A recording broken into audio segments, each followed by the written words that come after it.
ఎంత క్యూట్ గా ఉన్నాయి కదా ఫ్లవర్స్. ఇదైతే మా ఇంట్లో ఉన్న మొక్కలకైతే వచ్చిన ఫ్లవర్స్ అన్నమాట. ఇంకా వీడియోలోకి వచ్చేస్తే నేను లాస్ట్ వీడియోలో అవుట్‌ఫిట్ అయితే వేసుకొని చూపించాను కదా! సో ఇది కూడా వాళ్ళవే అన్నమాట. నాకు వాళ్ళు ఇచ్చిన ఫ్యాబ్రిక్‌లో 3 అవుట్‌ఫిట్స్ అయితే డిజైన్ చేయమన్నారు. 2 అయితే సేమ్ సైజ్ అండ్ ఒకటైతే కొంచెం పెద్ద సైజ్ అన్నమాట. సో ఇప్పుడు చూపిస్తున్నవి చిన్న సైజు. బట్ నేనైతే ఫిల్ట్ వేసాను. వాళ్ళకి ఫ్యూచర్‌లో యూజ్ అవ్వాలని చెప్పేసి బ్లౌజ్‌కి కూడా లోపల 2 ఇంచెస్ అయితే ఎక్స్‌ట్రా అయితే పెట్టా అన్నమాట. అండ్ అలాగే నేను ఈ వీడియోలో ఒకటి కన్వే చేద్దాం అనుకుంటున్నాను. ఇది కరెక్టో రాంగో నాకు తెలీదు గానీ నేను రీసెంట్ టైమ్స్‌లో ఫేస్ చేసింది అండ్ మేబీ వేరే వాళ్ళు కూడా ఫేస్ చేసి ఉండొచ్చు. నేను ఇంట్లో ఉండి స్టిచ్చింగ్ చేస్తున్నానని చెప్పేసి ఇంట్లో అలాగే స్టిచ్ చేసుకుంటూ కూర్చోను.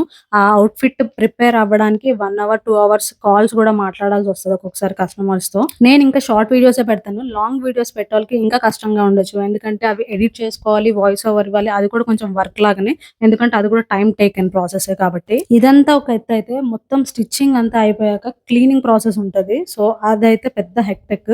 పెళ్లి కాకముందయితే మా మమ్మీయే చేసేది. అప్పుడేం తెలియలేదు గానీ ఇప్పుడు చేసుకుంటే అర్థమైంది. మా మమ్మీకి కూడా ఎంత కష్టంగా అనిపిచ్చేదో. మనం చేసే వర్క్ చిన్నదైనా, పెద్దదైనా అది చేసే వాళ్ళకి మాత్రమే తెలుస్తది ఆ కష్టమేంటో. వేరే వాళ్ళని అనే ముందు మనం ఏం చేస్తున్నామో అన్నది చూసుకోవడం చాలా బెటర్. మీలో ఎంతమంది నా వర్డ్స్‌కి అగ్రీ చేస్తారో please let me know in the comments guys.